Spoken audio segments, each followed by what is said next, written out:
Okay. Okay, so good morning everyone. I am Sidra, and me and Sabeehat today we're going to go through blood vessels chapter. Okay? All of us together actually. So let's begin. So beginning with the blood vessels, we have three types of blood vessels mainly: arteries, veins, and capillaries. What do arteries carry? Yes, veins, deoxygenated blood, and capillaries, exchange. Okay, so we know. Okay, and which one of them are larger?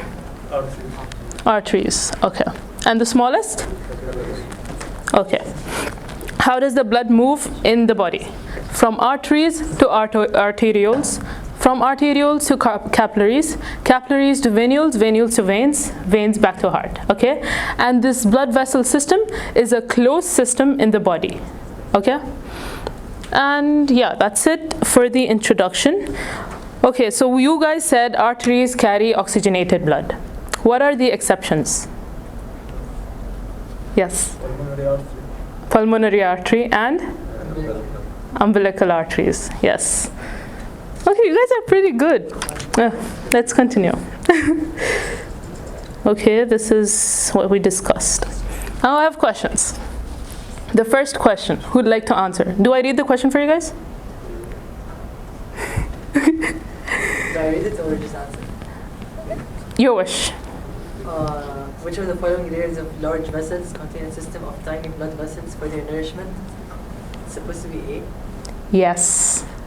Yes, tuna externa. And what is it called? The tiny blood vessel system? Vasofissura. Okay, moving forward, which of the following organs have sinusoid capillaries? Liver. That's good. Okay. A 30-year-old obese and pregnant female is traveling by air from New York to Dubai in a very long duration, non-stop flight.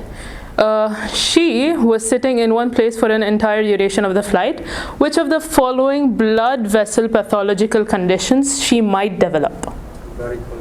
Varicose veins. You're good, guys. Okay. So now about the layers of the blood vessels. Okay. We have three layers, mainly tunica intima, media, and externa. Intima, innermost, intimate with the blood in the lumen. Okay, everything with I, intima. Now this intima contains endothelium. Which tissue type? Simple squamous. Okay, and sometimes in larger vessels it has a subendothelial layer. And what does this layer contain? Any idea? Connective tissue and basement membrane. Okay, connective tissue and basement membrane. Now for the tunica media, it's usually the bulkiest layer in the blood vessels, and it's basically, yeah, it has circularly arranged smooth muscles. So if it has smooth muscles, what's its function? Contraction.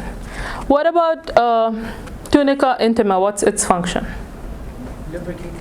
Yes. Yes, lubricating. So easy. You're reducing the resistance, because as we know, blood is a viscous fluid. So it okay, so there's some resistance to blood flow. So tunica intima, its main job is to resist blood flow as much as possible. Okay. Now we have tunica externa. What is it formed of? Collagen. And how is it? Loosely woven. Okay. And what else does it have apart from collagen? Vasovasorum? Lymphatic vessels. You're all good. Let me just see if I've said everything. Okay, and the function of tunica externa is to reinforce the blood vessel and connect it to the surrounding structures. Okay? I just have one question. The internal elastic membrane, do we consider it part of the media or the intima? Internal elastic membrane? This one? Yeah. Wait, this one, yeah? This one. It's actually tunica media. I'll come to that, but in the muscular arteries, tunica media is layered like this. It has one internal elastic membrane, then it has the muscular layer, and then it has an external elastic membrane. So it's usually in tunica media. Okay? Okay, so we went through this. Now the arteries. We have 3 types of arteries in our body. We have the elastic arteries, the muscular arteries, and the arterioles. Okay? Elastic arteries are the thick-walled arteries. And by its name, elastic, it's elastic. Okay, it recoils and expands. And it contains a lot of elastin. Elastic, elastic, elastin. Okay? And it has the largest diameter. And where are they found? They're basically aorta and its branches. Everything aorta and its branches are elastic arteries. They have low resistance because they are large. Okay, now I wanted to talk about the relationship between resistance and diameter. The more the diameter, less the resistance. Okay? So if they have a large diameter, that means they have less resistance. Why do they have less resistance?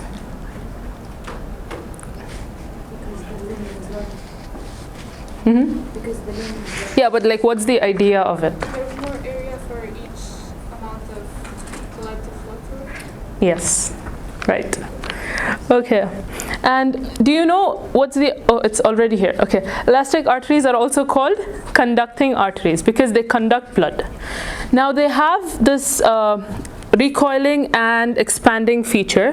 And why is this important? It's important because they act as pressure reservoirs. So if the elastic artery doesn't recoil and expand, then the blood flow through all the other arteries would be maybe in high pressure.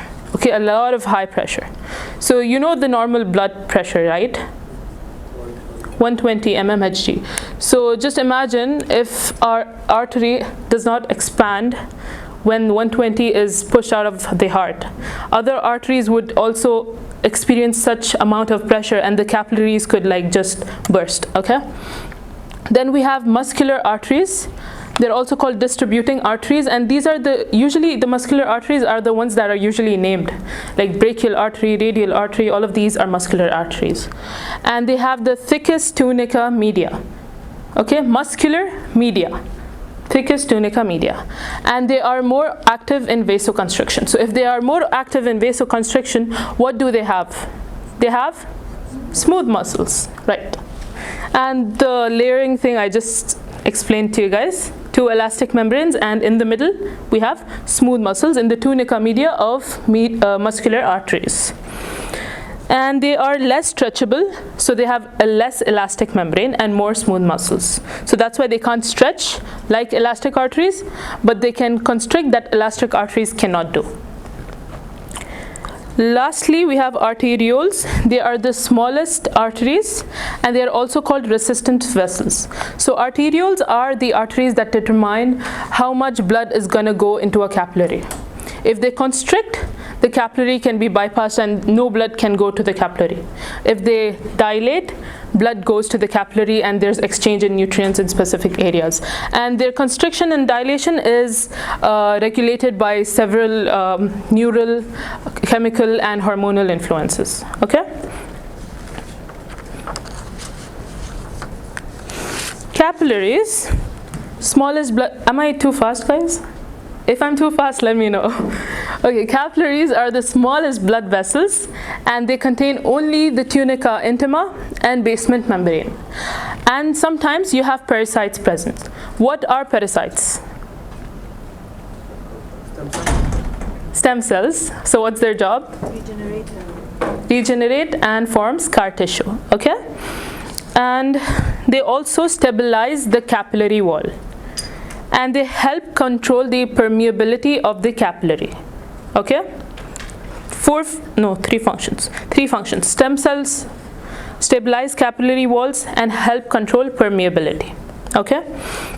And the length of capillaries is usually 1 millimeter, and their function is to exchange waste material and blood, nutrients between blood and interstitial fluid. There are 3 types of capillaries. Okay, before that, where are capillaries absent? Or what are the tissues which are like poorly vascular, don't get blood supply? Ligaments and tendons are poorly vascularized. Yes. Epithelia and cartilage are avascular, but they receive their stuff from like nearby tissues. And the cornea of the eye is avascular. I forgot how it receives its nutrition. Yeah, cornea of the eye receives its nutrients from the aqueous humor. Okay, this is like an important part. Like usually people miss it and questions come. So yeah, don't miss it. Now, capillaries, we have three types: continuous, fenestrated, and sinusoid. Continuous starts with a C and is the most common. Where is it abundant? It's abundant in the skin, the muscles, lungs, and the central nervous system. Central nervous system is the brain and spinal cord. It often has parasites. And how does it ferry fluid across the cell? Through pinocytosis. Okay? Now, before I say more about the continuous capillary, one thing I wanted to say that is common in all capillaries is all the capillaries have tight junctions. Okay, tight junctions. And as we all know, tight junctions are impermeable. So how do nutrients get out of capillaries? They have something called intercellular clefts. These are like holes or like gaps between the tight junctions that allow movement of materials. Okay, now again coming to continuous capillaries, they have intercellular clefts between their endothelial cells. However, the one in the brain, lack these intercellular clefts. So they only have tight junctions around their entire perimeter. Why? Because there's something called a blood-brain barrier. It's because brain is a very vital organ and you can't afford anything, any bacteria or stuff going into the brain. So this is why it's there. So remember, in the brain, you just have tight junctions, no intercellular clefts. Fenestrated capillaries with holes. So where should they be present? They should be present in places where there's a lot of filtration going on, absorption going on, or something is getting secreted that should go into all the body organs. By what I just said now, it's present in the kidneys, small intestines, and areas of endocrine hormone secretion. Okay? And these fenestrations are like holes, and it's compared to Swiss cheese. Have you guys seen Swiss cheese? It's like it has holes. You know the ones in Tom and Jerry? Yeah. Now these fenestrations are usually covered by a thin layer of extracellular glycoproteins. And this is the layer that has little effect on the permeability of fenestrated capillaries. Okay, a little effect on solute and fluid movement. That's permeability. And in some digestive tracts, the fenestration can increase during absorption. Okay, so these fenestrations, they can increase. That's it about fenestrated. Do you have any questions, guys? Okay. Lastly, the sinusoid. These are at limited locations, and they are found in the liver, bone marrow, spleen, and adrenal medulla. They have really large intercellular clefts, and they have really large fenestrations and very less tight junctions. Why? Because they have a lot of permeability. For example, in the spleen, if we take an option, spleen is the graveyard for RBCs. So RBCs have to move out of these capillaries. How do they move out? Through these large fenestrations. And their basement membranes are also incomplete, and they're irregularly shaped and have a very large lumen. Okay, so everything irregular is sinusoid. And blood flows through these capillaries slowly, and sometimes macrophages extend their arms through these capillaries to catch bacteria, virus, or any kind of their prey. And in the liver, they also form the wall of the sinusoid capillaries. Okay? Okay. Capillary beds. Capillary beds is pretty easy. It's basically the terminal arteriole coming to an organ or wherever it's supplying, and it's gonna branch into many capillaries, and this part is the capillary bed. And these capillaries are again going to converge and join and form a post-capillary venule. Okay? Now these capillary beds, the blood flow here is controlled by what? The arterial. Yes, because they're called the Distributing. resistance vessels. So if it constricts, little or no blood will flow to the capillary bed. If it dilates, a lot of blood will flow there. Okay? That's it about this. And what controls the arteriole constriction? Sympathetic nervous system and chemical influences. Yes, good job guys. Now in the intestine we have something special, and it's called the vascular shunt. This is the vascular shunt. Okay, so it contains the meta-arteriole, which is this red part, and the thoroughfare channel, which is this blue part. What is the vascular shunt? It's basically a direct connection of the terminal arteriole and the postcapillary venule. Okay, that's it. That's it about it. And the true capillaries, which are these, they have sphincters around them. So these sphincters contract and relax under nervous or chemical stimulation. Chemical, not nervous. They are not innervated. Okay, so yeah, that's it. So why do we need the vascular shunt? Basically, for example, I'm exercising, okay, and I need blood to my skeletal muscles and not to my my digestive system.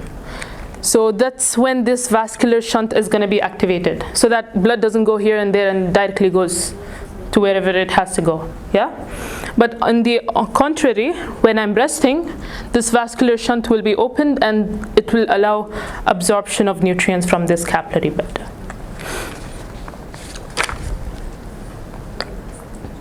Okay, after the capillary bed we've got venules. Venules unite, capillaries unite to form venules, and the smallest ones are the postcapillary venules. They have only endothelium and pericytes, and they're very porous. Now if they're very porous, there's one thing that is important here, is because they're very porous, WBCs can enter and leave this site. So an important sign of inflammation is when you see a lot of WBCs stuck to the venules. That means there's an inflammation in the surrounding area. Okay? Yes, and if there is a larger venule, sometimes they might contain a thin tunica externa or media. Okay, now the veins. Venules join and form veins, and the veins contain all the three tunics, but they're thin. So in the arteries they were thick, in the veins they're thin, and the lumen is large than arteries. And the reason for this lumen being larger is no, huh? Sorry? No. To accommodate as much blood as possible to send it down. Yes, but like there's another. Sorry? Lower pressure? Close, but not the answer.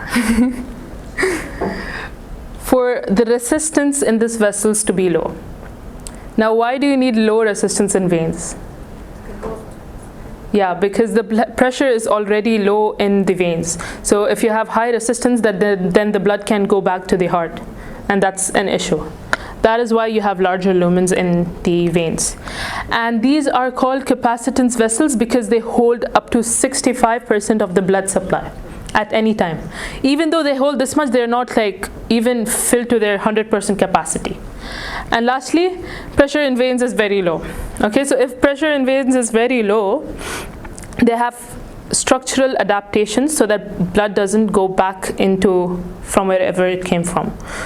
So I'll go back to that. The structural adaptations are large lumens, as I said right now, for the resistance, and we have venous valves. Venous valves are basically semilunar valves, just like the heart, And these valves are important because they prevent backflow of the blood. Okay, and they're abundant in limbs but absent in the thoracic and abdominal cavity. Okay, abundant in limbs, absent in the thoracic and abdominal cavity.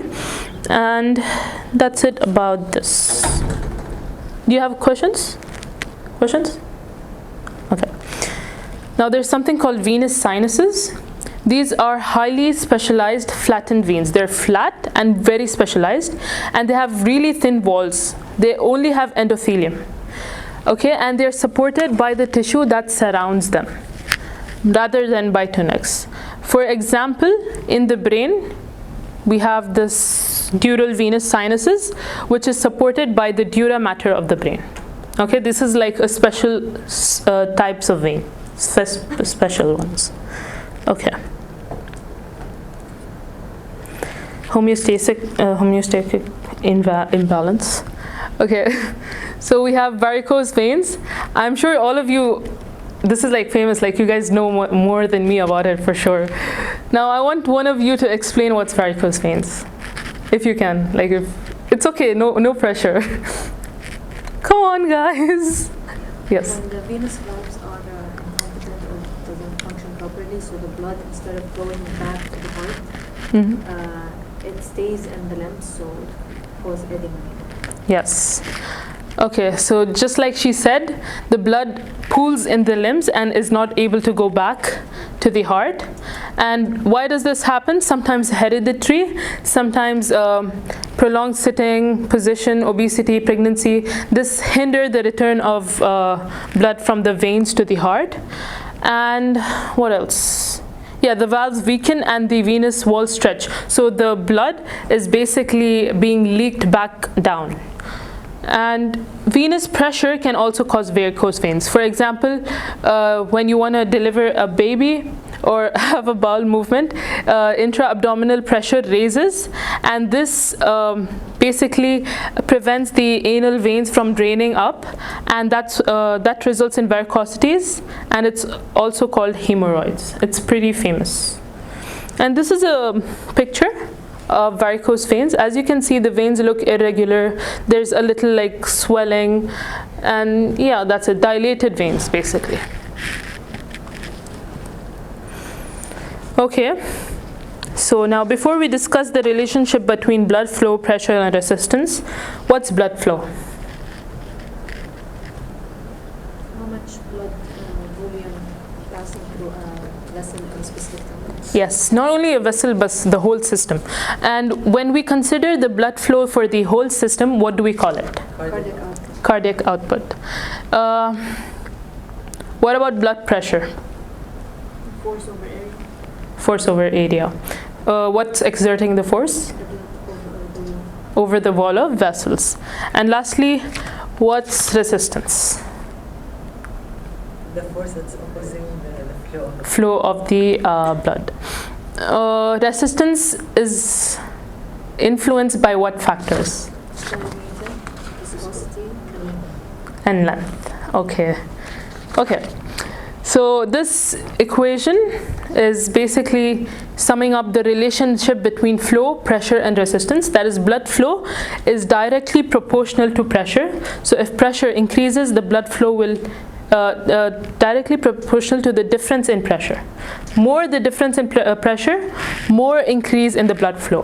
For example, the difference in pressure from the aorta to the arterioles, if it's high, that means the blood flow will increase.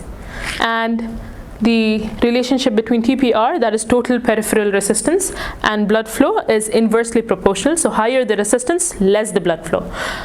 Why is it called TPR? Because the resistance is mainly in the peripheral. In the peripheral system, yes. Okay. If you have any questions, please ask. Okay. Now I would like to, okay. Okay, what is the relationship between resistance and diameter of the vessel? Diameter increases, resistance decreases. Yeah, mathematically. Inversely proportional, but to R is inversely proportional to 1 over R squared. R square? R to the fourth. R to the fourth, okay? Yeah, that's it about it. And if R to 4, so the radius, if it increases twice, so basically radius into 2, how much would the resistance decrease? 1 by 16, okay? Okay, what is laminar flow? The flow, like the normal flow of a fluid to a tube. Yeah, so basically we have the tube, yeah? We have the blood vessel, and there's blood flowing everywhere. Blood flowing through near the tunica intima, blood flowing from the middle. So the speed and the position of fluid, okay, in the regions of the tube, of the cross sections remain constant. That means the speed here remains constant and the speed in the middle remains constant. That's it. That's about laminar flow. And what do you think? A little change in the diameter can cause a really high effect on peripheral resistance, true or false? Yes, true.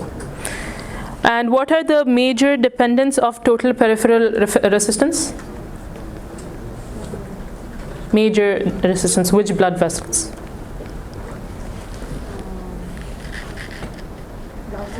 Arterioles, because they're called resistant vessels. Okay, that's why.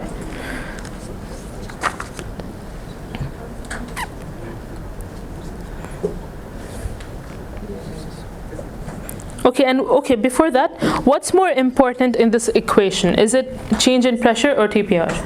Resistance. Why again? Because when it changes, the blood flow decreases while the pressure could be the same. Exactly. Did you guys hear?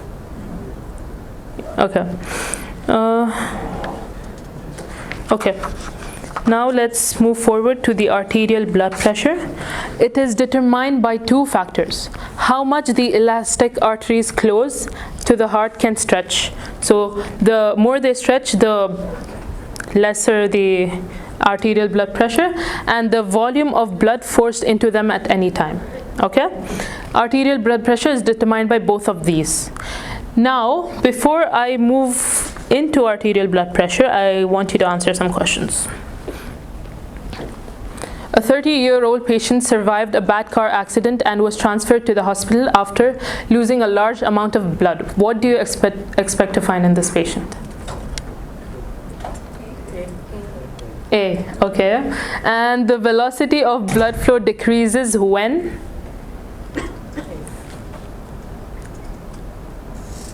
What?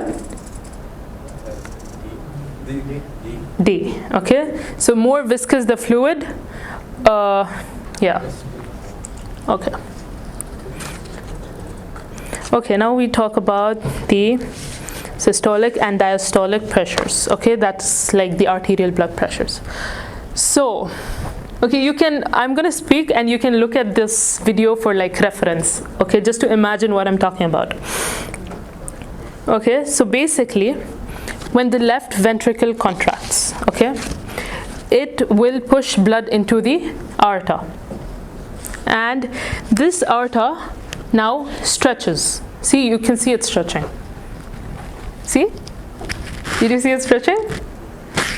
Okay, so when this aorta stretches, this pressure over here, like just when like blood is pushed into the aorta, is basically the highest pressure aorta can have. And it's called what? Systolic pressure. And what is the number? 120. And during diastole, that's when the valve closes and the aorta is relaxing, not relaxing, recoiling. What's the pressure then? 80, and it's called diastolic pressure. And one thing is like during the systolic pressure, there is energy saved in the aorta when blood's pushed into the aorta, okay? So this energy is released during diastole. That's it. And now let's move forward to pulse pressure. What's pulse pressure? It's basically just the difference between systolic and diastolic pressure. That is 120 minus 80, which is 40. Okay? And it's felt in an artery, like your radial pulse, that's the pulse pressure. Okay? Now we have another variable, not a variable, just a number, mean arterial pressure. What's mean arterial pressure and why do we consider it? Because we can't just find the regular average between the diastole and the systole, because the diastole takes more time. It's two-thirds of the time for our piece. So this is why we use this equation instead of the usual average. Yes, exactly, because a diastole lasts longer and the aortic pressure, it keeps on changing. Okay, it's like 120, 121, 122, 119. So you need a mean value, and that's why we consider mean arterial pressure. And this is the equation. Mean arterial pressure is diastolic plus pulse pressure divided by 3. And if you consider normal situations, it would be 93 mmHg. And both pulse pressure and MAP, they decline with increasing distance from the heart. So like by the time they reach arterioles, they are lesser and lesser. Yeah. Okay, how to measure blood pressure? This is, okay, basically the steps are: first wrap the cuff or the sphygmomanometer around the person's arm, just above the elbow, like here. And then you inflate the cuff until the blood flow stops in the arm and you cannot hear or feel any kind of pulse. Okay, so you inflate it until then, and then you reduce the pressure and you listen. You listen until you hear some sounds. The first sounds that you hear that's when you see the pressure again. You hear the first sound, you see the pressure, it's 120, it's systolic. Okay, and then these sounds are called Korotkoff sounds. And they become louder and louder and louder, and then suddenly you can no longer hear them. And the pressure at which the sound disappears and you cannot hear, it's diastolic pressure. That's it. The capillary blood pressure. So as I said, like blood pressure decreases as you go away from the heart. So the capillary blood pressure has dropped by approximately 35. So in the end of the capillary beds, it's only around 17 mmHg. And why such low pressure in the capillaries? So exchange can happen, and capillaries don't rupture because they're very thin and very delicate. Okay. And then we have venous blood pressure. It's usually steady and it doesn't change a lot. Okay, and the pressure gradient, that is the difference between pressure in the veins, is usually 15 mmHg. And veins have the structural modifications, right? What were the structural modifications again? Valves and large lumen. Though they have this pressure in the veins is not enough for the blood to go back into the heart, like for adequate venous return. Okay, so what do we have? We have functional adaptations. There are 3. We have the muscular pump, the respiratory pump, and the sympathetic vasoconstriction. We all know sympathetic vasoconstriction. Can someone summarize it for me? You guys don't know? Okay. You raise your hand? I'm gonna guess. Okay. When we're stressed, for example, or we're exercising or we're doing something, and the sympathetic nervous system is activated, it's gonna be decreasing the veins, and we're gonna send more blood back. Exactly. Yeah, it's common sense, right? Okay, yes, true. And then we have muscular pump. Muscular pump is usually when the skeletal muscles, they contract, they squeeze the veins, and the blood goes back into the heart. And then lastly, the respiratory pump. So basically when you breathe, the pressure in the abdomen increases and the pressure here in the thoracic cavity decreases. So when the pressure in the abdomen increases, veins are like, what do you call it? Pumped? Not pumped. Squeezed, yeah. Veins are squeezed and the blood is pushed up into the thoracic cavity where the pressure is low, right? So the veins are like dilated. So the blood can easily go into the heart. Did you understand? Okay. So basically when I'm breathing, the pressure in my stomach is high. and the pressure here in the thoracic cavity is low. So because the pressure here is high, the veins are squeezed and the blood is pushed up. At the same time, the veins in my thoracic cavity are like full dilated or open. So the blood can easily go inside the heart. So it's like it's pushed and it goes. You know? You get it? Yeah, that's it about the respiratory pump. And then we have blood pressure. So maintaining blood pressure is critical for cardiovascular system homeostasis. Okay? And its regulation involves 3 variables, that is cardiac output, total peripheral resistance, and blood volume. And it's all summarized in this flowchart and this equation. So what was this equation? Flow is equal to change in pressure divided by total peripheral resistance. And flow, when we consider the entire cardiovascular system, is cardiac output. So this, and once we rearrange the equation in terms of pressure, we get change in pressure is equal to cardiac output into total peripheral resistance. That means both cardiac output and TPR are directly proportional to pressure. So both of them increase, pressure also increase. Both of them decrease, pressure also decreases. Get it? And yeah, this is this part and these. Cardiac output is influenced by stroke volume and heart rate. Okay? Stroke volume increases or heart rate increases, both of them would end up increasing cardiac output. And once the cardiac output increases, the pressure would increase. And diameter and TPR are inversely proportional, as we all discussed already. And if this decreases, TPR would increase, pressure would increase, and both of this directly proportional, increase. Do you have any questions from this part? Okay, short-term regulations of blood pressure and neural controls basically. What are the 2 main goals of neural controls?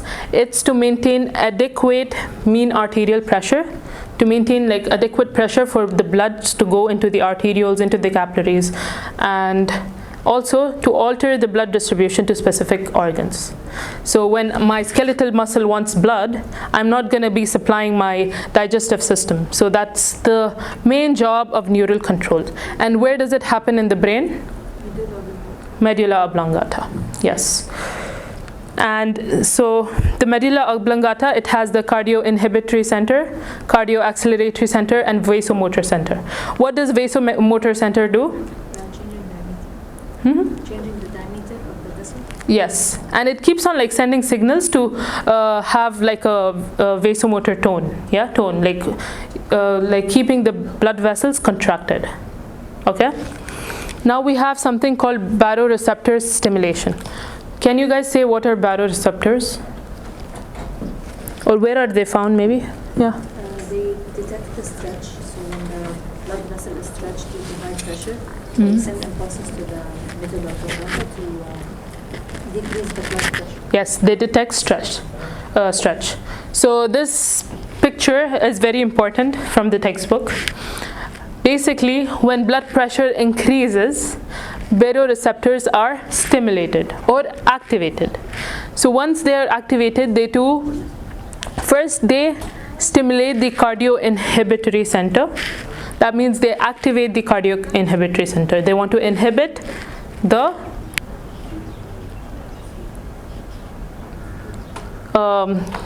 contractility, heart rate, and cardiac output. And at the same time, they inhibit the vasomotor center because they don't want the blood vessels keeping contracting because the blood pressure is high. They want to reduce it. They want to dilate the blood vessels. Okay? And this decreases heart rate, contractility, and both of them decrease the cardiac output. Cardiac output decreased, pressure is decreased. And at the same time, when the blood vessels dilate, what happens? Resistance decreases, so pressure decreases. And yeah, that's it. And when the blood pressure decreases or falls below normal range, what happens? These are inhibited. They're not active now. So when they're not active, they do the opposite. Okay? They activate cardio-acceleratory and they inhibit the cardioinhibitory and stimulate vasomotor. So Do they do the opposite or do the decrease in impulses from them? decrease in impulses. So they don't have special impulses to do the opposite, it's just the decrease. Yeah, just the opposite happens because the impulses from it decreases, so the opposite happens, yeah. So, yeah, cardio acceleratory center is active, inhibitory center is inactive, and vasomotor center is active. So, blood vessels are constricted, increasing PPR, increasing pressure. And heart rate contractility is increasing cardiac output, increasing the pressure all in all. Did you understand, all of you? Now, which center was important for blood pressure regulation again? Cardiac cells, yeah. No, which part of the brain? Medulla oblongata. Now, do other brain parts have a role, like higher centers in the brain? Hypothalamus, yes. Okay. So, influence of higher centers, though medulla oblongata is the one that regulates the reflexes, there are higher brain centers that can modify these the blood pressure, and that's medulla oblongata, that's hypothalamus in fight or flight response. So what happens, it increases the blood pressure, and simple act of speaking to someone that makes you anxious can increase your blood pressure. That's your hypothalamus, okay? And right now my blood pressure is increased because I'm nervous. That's my hypothalamus, okay? And then it also mediates the redistribution of blood flow. What's redistribution of blood flow? It sends it to the vital organs. Yes, yes. What are the vital organs, by the way? Brain and heart. Yeah, sort of. It's like it's fight or flight. So if you want to run, what's the vital organ then? Skeletal muscle. Yes. And during exercise and changes in body temperatures, okay?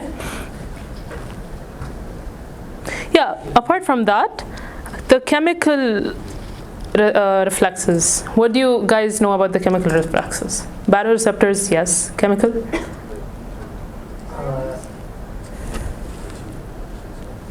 They increase the blood pressure. They're usually next to it, and they increase the pressure whenever. Yes. And what do they act on? The same? Yes. Okay, so basically they act when the blood pressure is decreasing. What they do, they're just close to baroreceptors over here in the carotid sinuses and the aortic arc. And what they do is they activate vasomotor center. They don't act on anything else. It's just the vasomotor center. Okay, chemical, vasomotor. And they increase cardiac output, TPR. No, they don't do that. Okay, they increase vasomotor and then balance the blood pressure. And that's it from my side. Now I call upon Sabeehat. Thank you guys. Sabeehat, I think you need to. Ramadan Kareem. I'm Sabeehat Ali, and I'll be holding the rest of the chapter from here. Okay, so you might notice in her slides and my slides that we don't actually write much.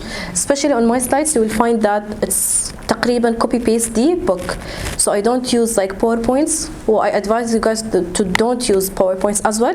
You read the book, you memorize the book حرفيا كلمة بكلمة, and this is how you can get out of foundation. طيب. Before we're going to the question, we have my colleague already, Sidra, she explained the neural part. So I'll be explaining the short term, which is hormonal part, and the long term, which is also a bit hormonal. But for the short term, where exactly do we concentrate? We exactly concentrate mainly on arterioles, and for the long term regulation, we mainly concentrate on kidney, or the kidney mainly do the work. Okay, so this is a question to start with.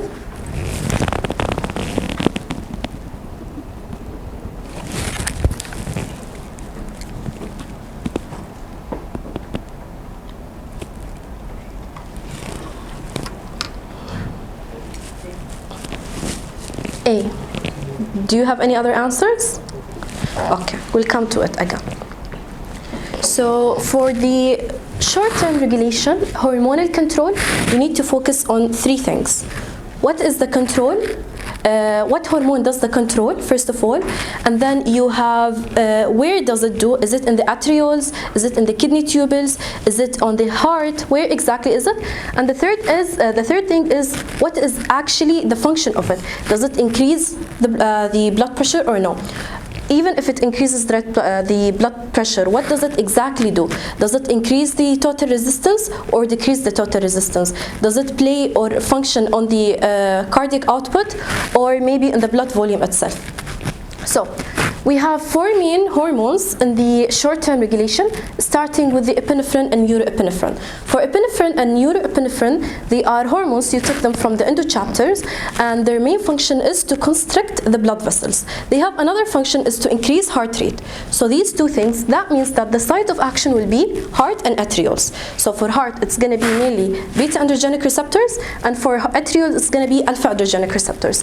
For variable affected, as we said, since it's going to increase the heart rate, that means that it's going to play on the cardiac output. And if it's going to constrict the arterioles, that means that it's going to play in the total peripheral resistance. Okay. What about angiotensin 2? It's another hormone that you took it again in the endo chapter. So for angiotensin 2, the main function of it is to constrict arterioles. That means that it's going to play again in the total peripheral resistance. There is another hormone similar to angiotensin, which is also get stimulated by angiotensin, which is aldosterone. صح? So for aldosterone, it doesn't have impact on arterioles itself, but it goes to the kidney and then it stimulates the kidney tubules to increase reabsorption of sodium. And then, as we always say, wherever sodium goes, water follows. Okay. Then we have atrial natriuretic peptide. For AMP, it's a hormone, it's an inhibitory hormone. So this hormone, what it does, that it does two things. So the function of this hormone to inhibit both angiotensin and aldosterone. So by angiotensin, what are we going to inhibit? High pressure. Exactly where exactly? Arterioles. So we're going to vasodilate the arterioles. That means that we're going to decrease the total peripheral resistance.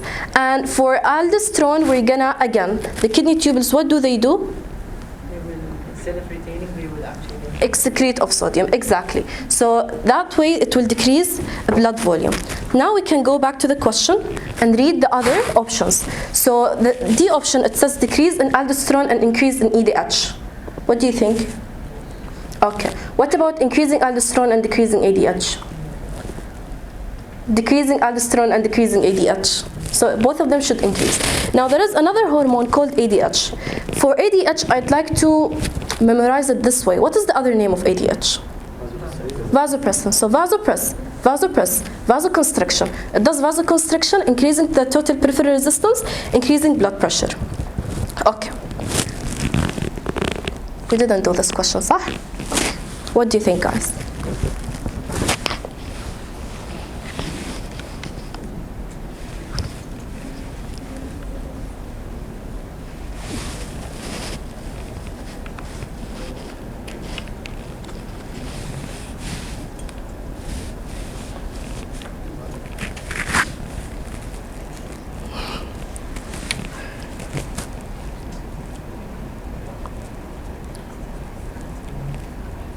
Yalla, guess, guys. We're gonna go back for the question again.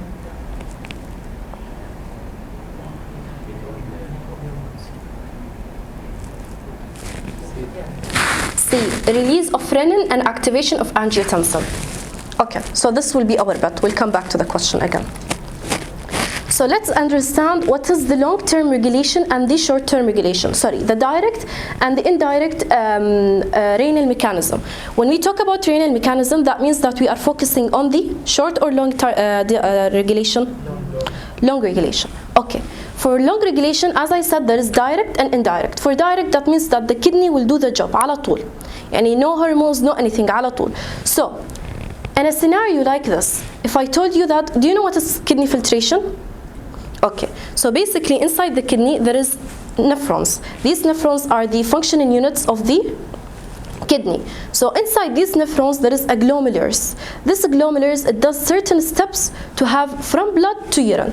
So one of these steps is filtration. Okay, what do we do in filtration? In filtration we bring the blood And then we take only the plasma, only the fluid part, with no protein, with no cells, and put them in a different container. And then after that, we're gonna decide, should we excrete it all or no? So, if you have high blood pressure, will you increase the filtration or decrease the filtration? Increase the filtration, because we need to excrete more volume, صح? What if we have low blood pressure? Decrease. So the best way to memorize it, increase goes with increase and decrease goes with decrease. Whenever we have high blood pressure, the kidney will start to increase the filtration rate. Whenever we have low blood pressure, the kidney will start to decrease the filtration rate. So for direct mechanism, it will always go with filtration only. What about indirect renal metabolism? Hormones. For indirect, from the name, it means that we don't work on the kidney itself على طول. We need to do certain steps and then go to the kidney. What are these steps? Here our main player is going to be angiotensinogen enzyme. Sorry, protein. So angiotensinogen, I think you took in the protein chapter that whenever we say this gen phrase, that means that we have an inactive form. Okay? So what happens is there is an enzyme or a protein from the kidney, it goes to this angiotensinogen and then it activates it, makes it from inactive form to active form. So it becomes angiotensin 1. Angiotensin 1, there is an enzyme coming from where? ACE. Does anybody know? It comes from the lungs. ACE comes from the lung to activate angiotensin 2. So we're going to convert angiotensin 1 to angiotensin 2. Whenever we have angiotensin 2 will do 4 functions. First one is, we already discussed the 3. First one is to activate or stimulate aldosterone. And we know that aldosterone works in what? Sodium reabsorption. What about ADH? It's gonna, again, stimulate ADH release from the posterior pituitary gland, and that will increase water reabsorption. The other thing that it does, that it will increase the thirst in hypothalamus. We have this thirst feelings in the hypothalamus. It comes from the hypothalamus, so it will increase the feeling of thirst. So when you feel thirsty, of course you will drink water. And then the last thing, it does the vasoconstriction as we took in the short-term regulation. Now we can go back to the question. What do you think? A. Why? Because it mentioned that we have direct effect on the regulation. That means that the only thing, as we said, that kidney plays is filtration. What about other things? Let's see. Decrease in the diameter of blood vessels. What is the function of, what does this function? Which hormone? Angiotensin. صح. Release of renin and activation of angiotensin. This is indirect. What about increase in water reabsorption by the kidney? Again? Which one? Increasing the water reabsorption by the kidney? Okay, no. As I said, there is steps in the for you to get urine from blood. There is a steps. One of the steps is filtration. Reabsorption is another step. Okay, so increasing water reabsorption by the kidney. This is the function of what? Let's go back. The function of what? ADH. ADH, antidiuretic hormone. We don't want to lose any water. Okay. So, here is another thing, just from the book, that says that whenever we have high blood pressure, what happens that the fluid filters from the bloodstream, it speed up. Then what happens? The kidney cannot reabsorb the filtrate. So we cannot do the reabsorption if it was high blood pressure. What about this question?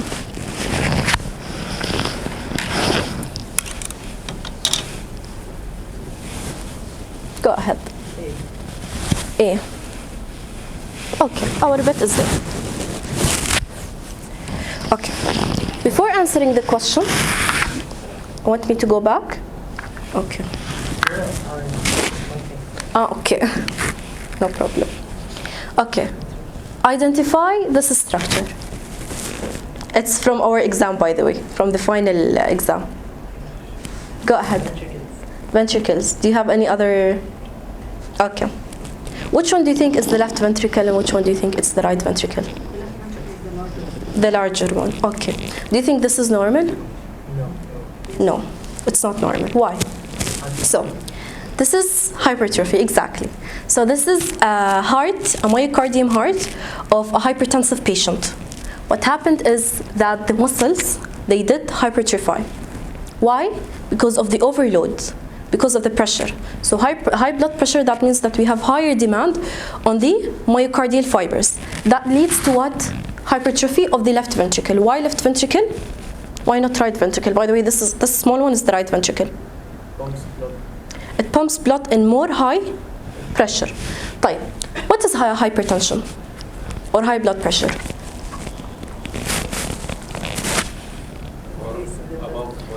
It is an increased blood pressure higher than the normal. What is the normal? 120 over 80. 120 is for the?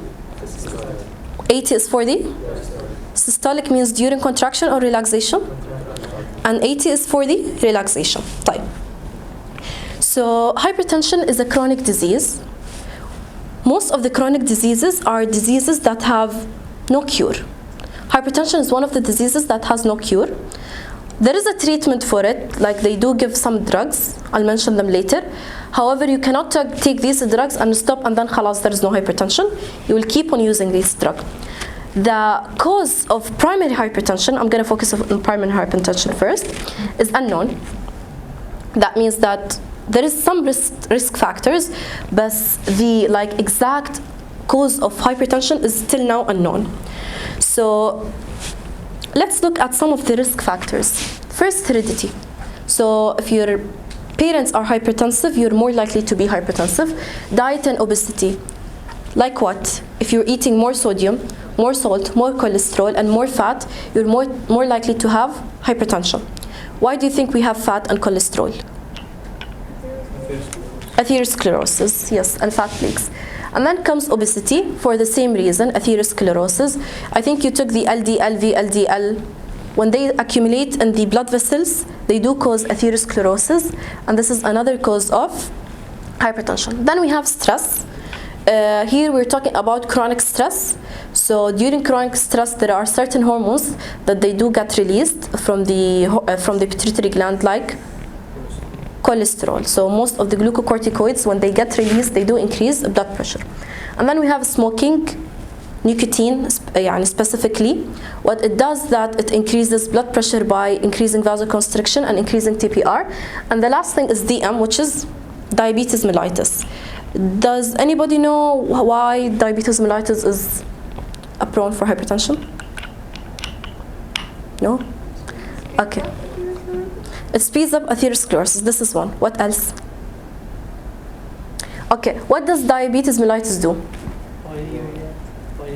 Okay. You mentioned all the things that happens in the urine. That means that our kidney, what will happen to it? It will become less functional. So it will start to reabsorb more sodium. If it starts to reabsorb more sodium, what happens is blood pressure increases. It also plays on blood vessels. It gets them blood vessels. Usually the endothelium of the blood vessels is very smooth.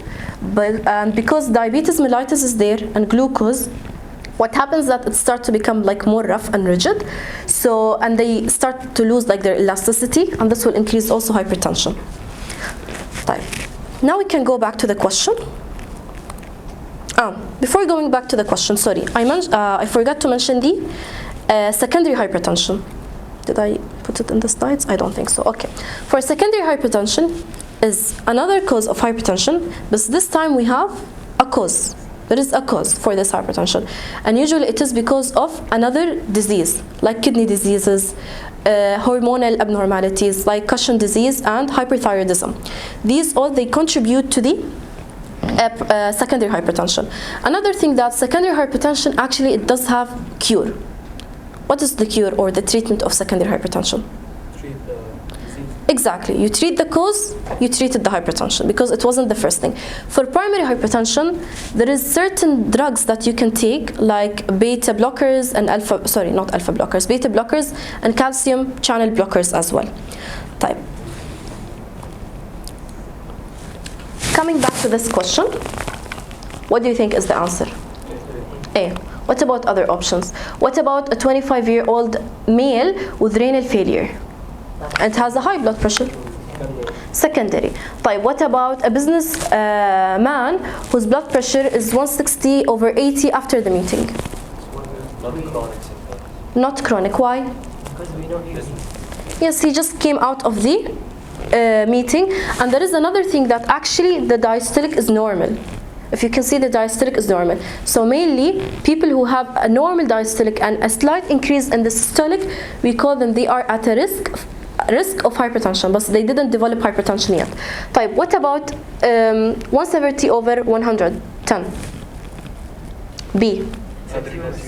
Again, it's secondary because she have adrenal tumor, which is kidney tumor. طيب. What about this?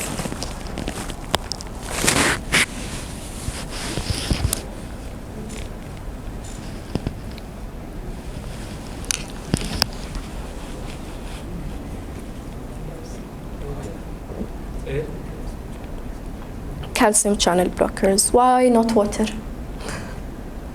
because he already has that. Exactly. Okay. طيب, this is the secondary hypertension as I mentioned. Okay, let's do this question.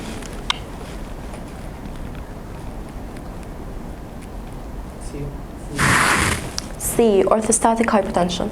Yes, and orthostatic, does anybody know what is orthostatic hypertension?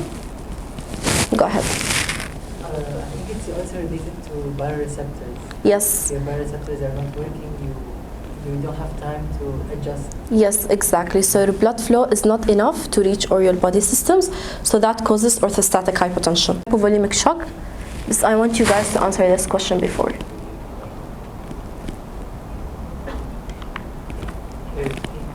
A. Okay. طيب, hypovolemic shock. Hypovolemic shock is one of the most common form of circulatory shock. What happens in the hypovolemic shock that we have a less volume of blood inside the blood vessels. طيب, this less amount of volume is due to certain things like what? Vomiting, diarrhea, burning. What type of burning? Like what stage of burning? Third, first, second? Third. And what do we say in third stage of burning? That someone is at risk of dying because of dehydration. So losing a lot of fluid can cause a hypovolemic shock. طيب, what else do we have? Vascular shock. In vascular shock, your blood volume is normal, but something happened to the vascular system itself. يعني something happened to the blood vessels. Like what? Vasodilation. So vasodilation can come in certain forms like what? Anaphylactic shock. What is anaphylactic shock? Allergy, anaphylaxis, صح? And during allergy, what happens that like a huge amount of histamine got released. So this histamine, what it does, that it does vasodilate. It goes a little bit in a, what do you call? It goes along with the sympathetic system. So it does vasodilation. What about neurological shock? Neurological shock, that means that you have failure to the autonomic nervous system. What is the autonomic nervous system? Sympathetic and parasympathetic. صح. طيب. And then we have what do we have? Septic shock. Septic shock or septicemia is basically when you have bacteria in your blood. So you do have bacteria in your body system, in your gut, in your skin, in your mouth. But blood is one of the like special places that they do not have bacteria in them. So whenever bacteria manage to go into the blood and they start to release their toxins, because sometimes bacteria itself are not harmful. The toxins of the bacteria sometimes are the ones that are harmful. So if they manage to go to the blood, they do cause septicemia.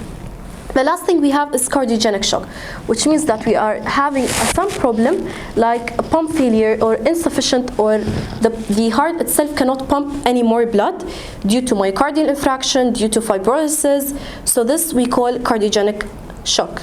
I think the question it was clear, صح? Should we go back to it? طيب. What about this question?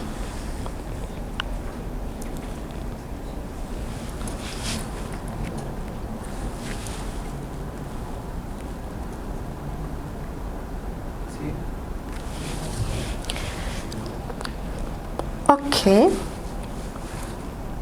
What about this? Okay.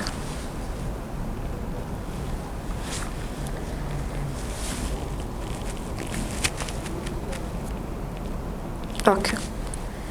And then here comes the capillary or the blood pressure flow in the capillary or capillary dynamics. So as you know, the blood fluid or the fluid in the blood, they do come in and out in the capillary bed. We have the arteriolar end and the venular end. طيب. We have 4 forces they do act on these fluids for the motion of them. So the first one is the hydrostatic. Hydrostatic pressure, what it does that it's okay. Does anybody know what is the definition of high blood pressure or blood pressure? It's the force against the wall of the blood vessels. So imagine that there is a force going and pushing the blood out of the blood vessels. So this is exactly the hydrostatic pressure. So it's starting to push the fluids outside the blood vessels. What about osmotic pressure? Osmotic pressure, or before osmotic pressure, since there is a power or there is a force that is forcing and pushing outside the blood vessels, outside the capillary, there is again another force called the interstitial hydrostatic pressure that again forces or pushes the fluid inside the capillaries. So they are 2 opposite forces. Now for the interstitial fluid of hydrostatic pressure, it is very minimum and sometimes it varies actually. بس يعني we always assume that it is 0. طيب. Another thing is the osmotic pressure. Osmotic pressure is the pressure of the proteins and cells inside the capillaries. From where does these proteins and cells come from? Plasma membrane. They do have some albumin, صح? Some albumin, some proteins. طيب. What about, as I said, since there is a protein inside and there is osmotic pressure inside, there should be again an osmotic pressure on the other side, which is the interstitial osmotic pressure. So for this pressure, what it does again, it starts to pull or attract fluid into its side. Type. What happens in the arteriolar end, that we have the hydrostatic pressure as 35, which is strong, and then we have the osmotic pressure which is starting to attract as 26. As we said, the interstitial hydrostatic pressure is 0, and then we have the osmotic pressure of the interstitial fluid is 1, because usually in the normal case we don't have enough proteins outside the capillaries or outside the blood vessels. If there is a fluid, if there is proteins and cells outside, that means that there is something wrong. What do we call this? If there is fluids outside, not edema, before edema. What might cause edema? Inflammation. What happens in inflammation? That white blood cells, they go slip out. So we have cells now outside. They're trying to what? Attract water. So that's what caused actually one of the causes of edema. طيب. As we said, we have osmotic pressure trying to attract to outside, and the other osmotic pressure trying to attract to the inside. Now what happens that at the net filtration pressure, it will be about 10 mmHg, which means that it's to the outside. Whenever the value is positive, it's to the outside. The value is negative, it's to the inside. So for the venular end, what happens that we're gonna again attract the water towards the capillary. So here we have the hydrostatic pressure is less than the arteriolar end. So what happens that the attraction force is more, and now we're having the fluids again back to the capillaries. Now for this, it happens more than once. So the net filtration in a day is about 20 liters. There is about 3 liters, they don't go inside again. They're still outside.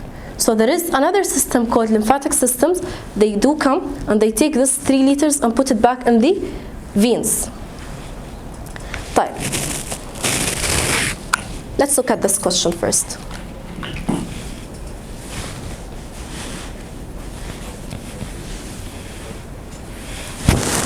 Just a second.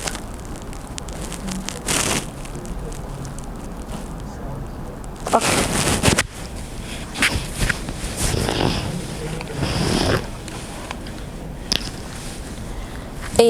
Okay. طيب. Here we will be discussing edema.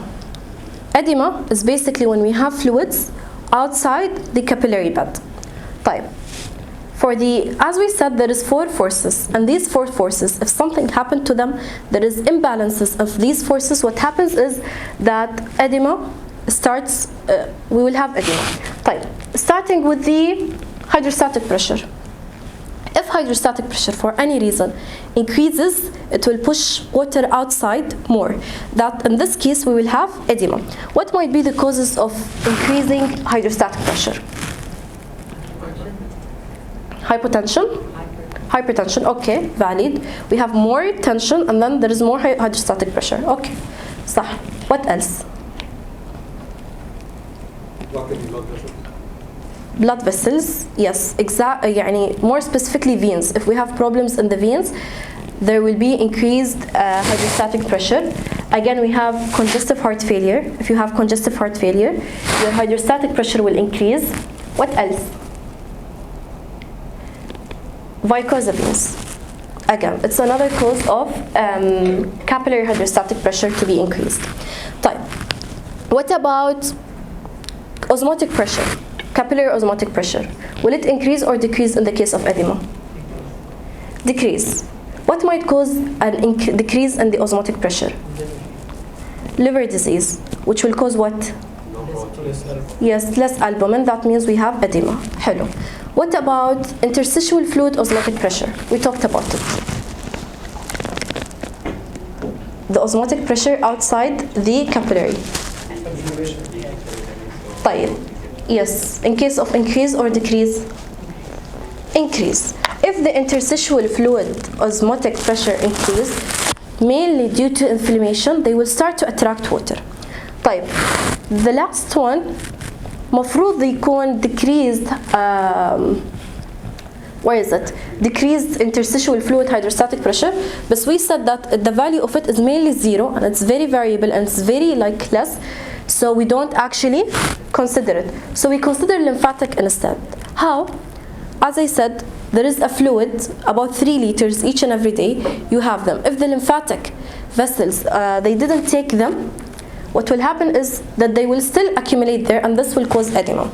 So this actually happens in parasitic infection.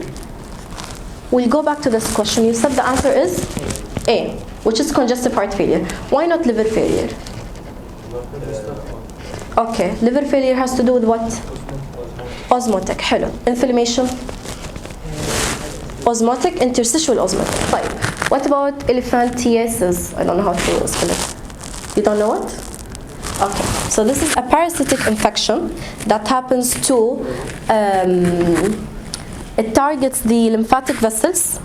So when it targets the lymphatic vessels, what happens is there is less drainage of interstitial fluid through the lymphatic vessels. And this will cause edema.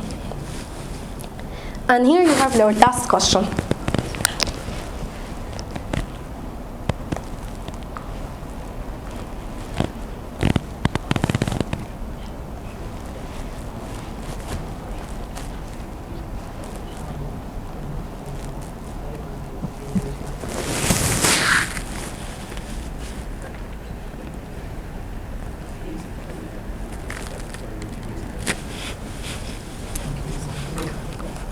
What do you think? A. Does anyone have any other answer? No? It is A. Okay, it is A. So basically here what happened is that she was sitting or standing? She was sitting in a flight for a long time. So here there is a problem. As I said, I mentioned varicose veins. So there is a problem of the drainage. So we cannot take the blood again back. So what happens is that the hydrostatic pressure starts to be more. So it's A. صح. And here we're done with the chapter. Thank you everyone and good luck in your exam. I would like